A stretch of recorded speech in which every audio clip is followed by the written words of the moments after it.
Ketika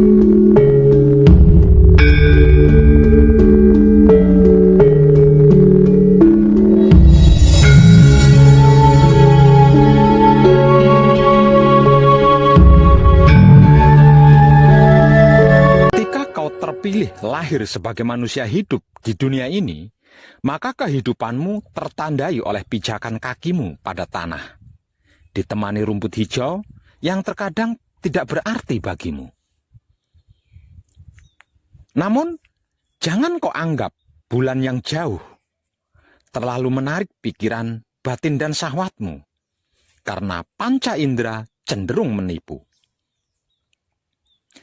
Jangan pula kau anggap pesona pelangi tidak tertandingi, karena biasanya hanya sementara dan fata morgana.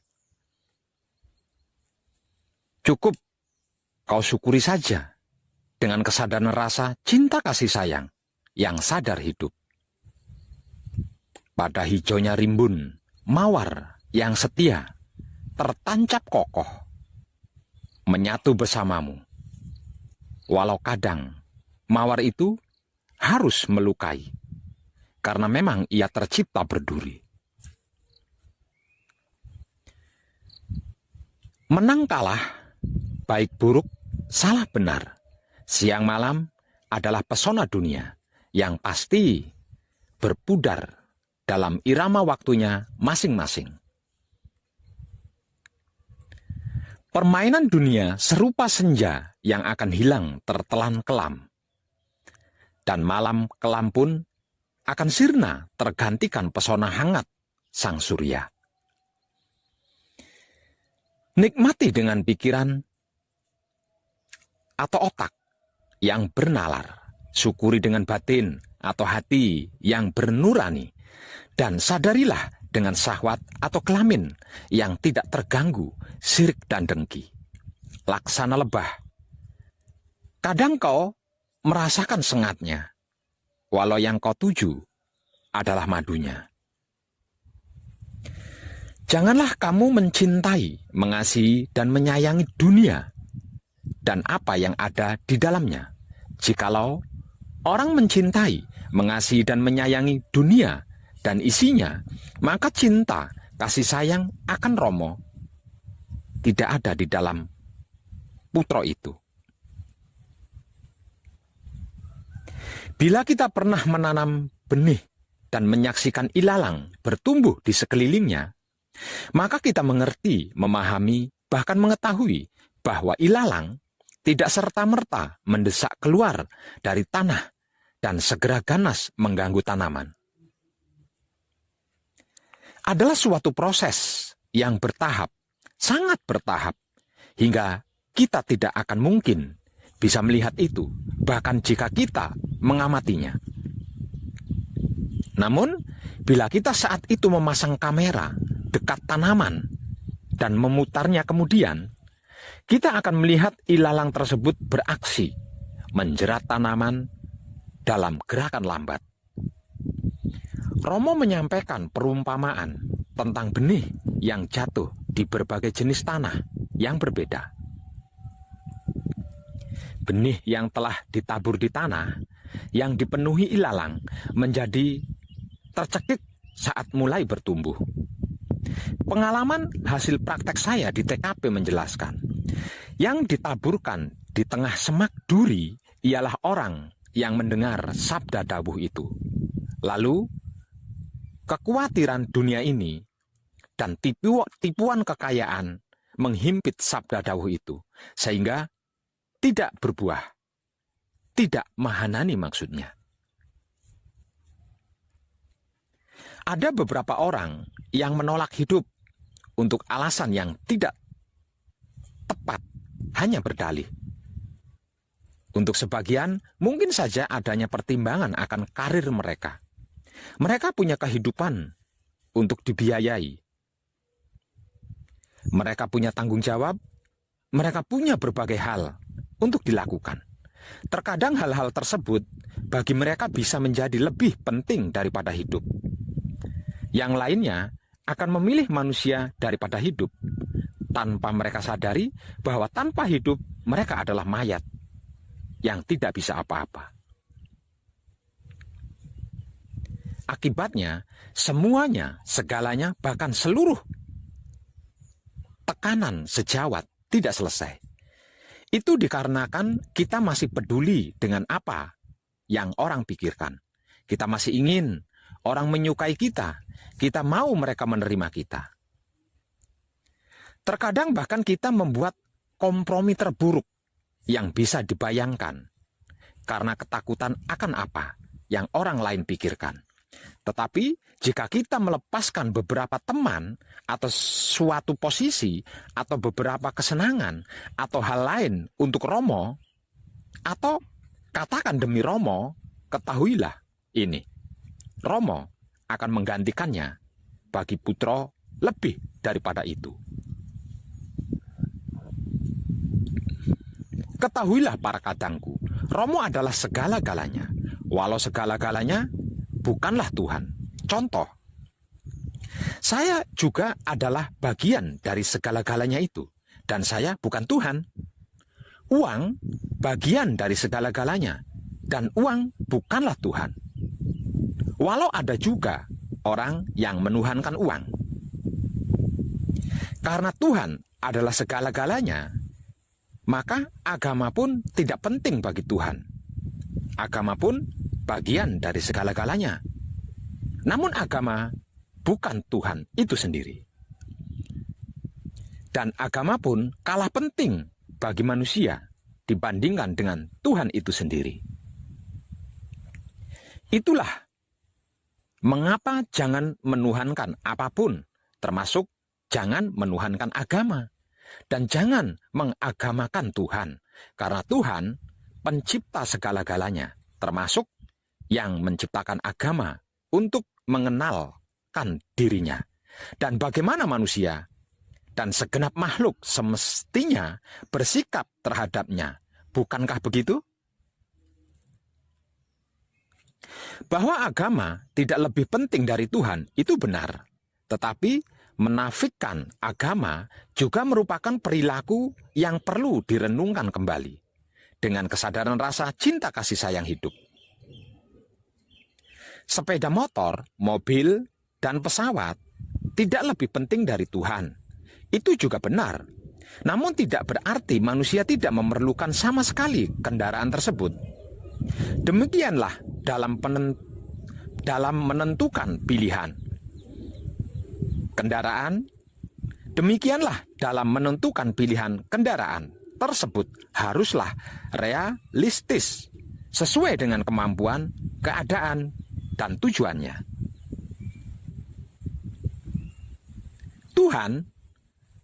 Bahwa Tuhan lebih penting dari agama itu benar.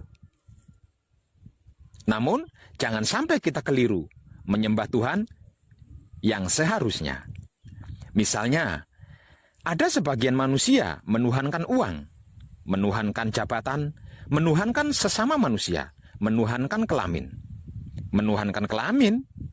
Emang ada? Ada. Lah itu, yang merasa tidak bisa hidup tanpa si tampan atau si cantik yang amat sangat dicintai, coba kalau tidak punya kelamin, maukah mencintai? Apa itu tidak sama halnya menuhankan kelamin? Bahkan ada yang menuhankan kebebasan hidup itu sendiri. Dengan mengakui dan menuhankan Tuhan yang tepat, maka kita akan takut berbuat dosa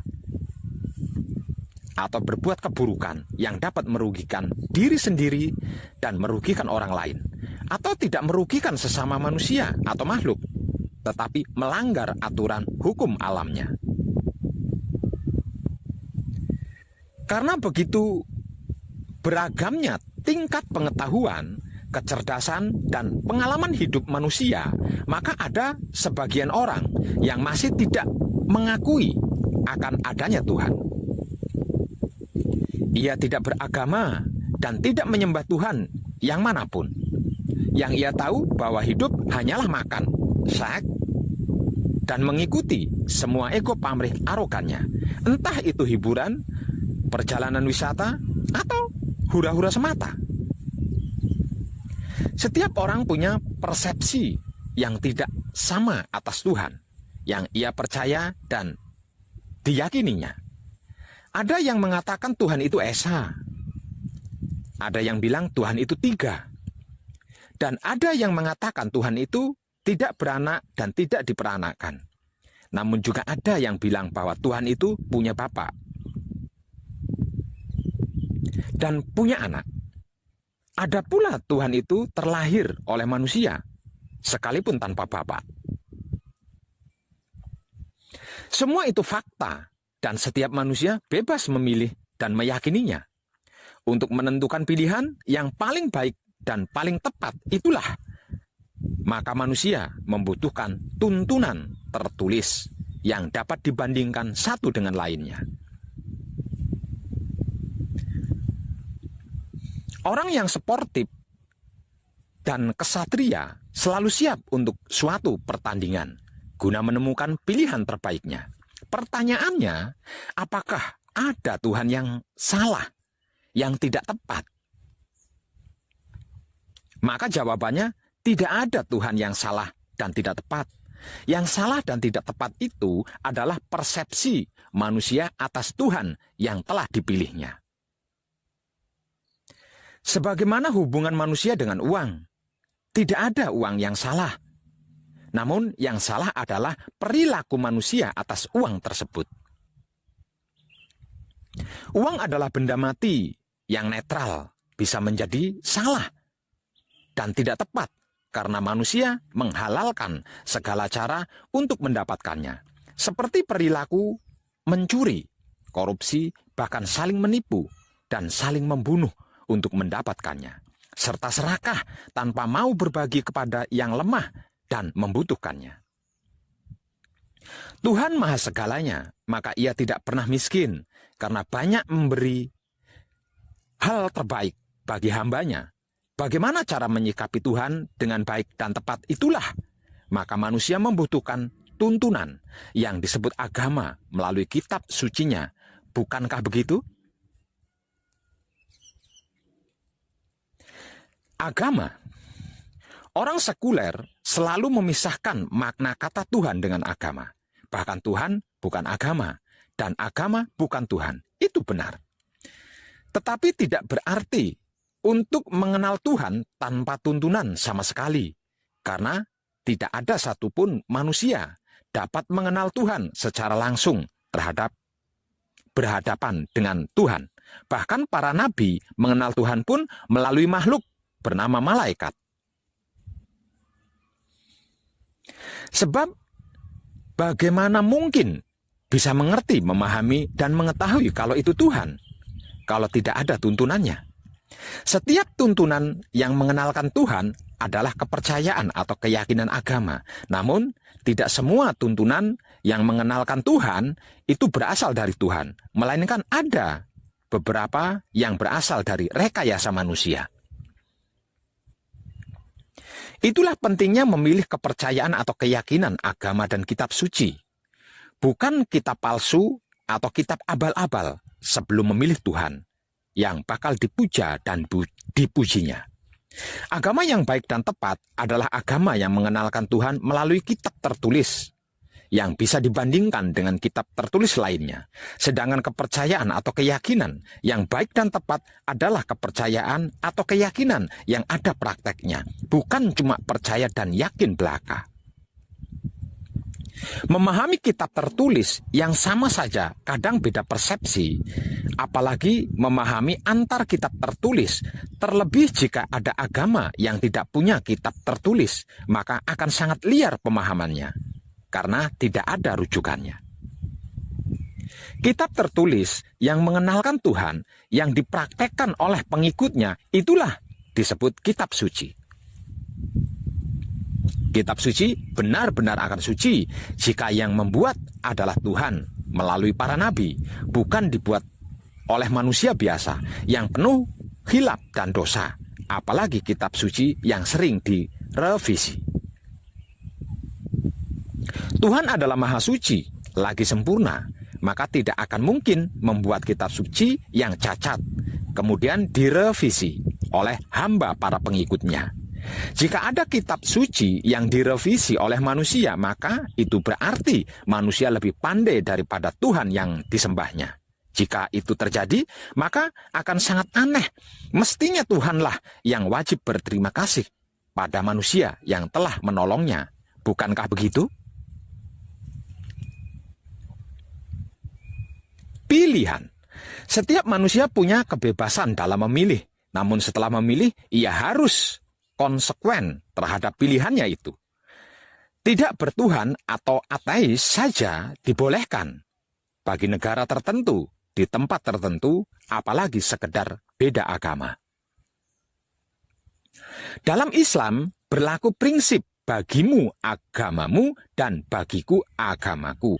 Aku tidak akan menyembah Tuhan yang kamu sembah dan kamu tidak akan menjadi penyembah Tuhan yang aku sembah. Ini menggambarkan ada peluang manusia dalam menentukan pilihan agamanya. Namun ingat, agama itu bukan Tuhan lo ya, dan Tuhan itu bukan agama. Saya pun berhasil menemukan dan mengenal hidup saya yang tak lain dan tak bukan adalah guru sejati saya atau roh suci Tuhan yang diutus menuntun diri saya awalnya melalui agama. Bahkan semua agama menjadi jalan awal laku spiritual hakikat hidup saya. Tidak ujuk-ujuk atau serta-merta langsung bisa berhasil. Jadi jangan sok dan munafiklah. Tidak ada satupun keberhasilan yang tanpa proses. Bukankah begitu? Tercerahkanlah panjenengan semuanya dan salam setuhan, penuh cinta kasih sayang dari dalam lubuk hati saya, Wong Edan Bagu yang paling dalam. Selamat, selamat, selamat, rahayu, rahayu, rahayu, damai, damai, damai, tentram. Saya Wong Edan Bagu ngaturaken sugeng rahayu lir ing sambikala amanggih yuwana, pinayungan mring ingkang Maha Suci Basuki Yuwono Teguh Rahayu Selamat. Berkah selalu untuk semuanya tanpa terkecuali, terutama para sedulur, khususnya para kadang konto dan kanti anom serta sepuh saya yang senantiasa direstui yang dat Maha Suci hidup. Om Santi Santi Santi Om. Terima kasih dan salam kebajikan.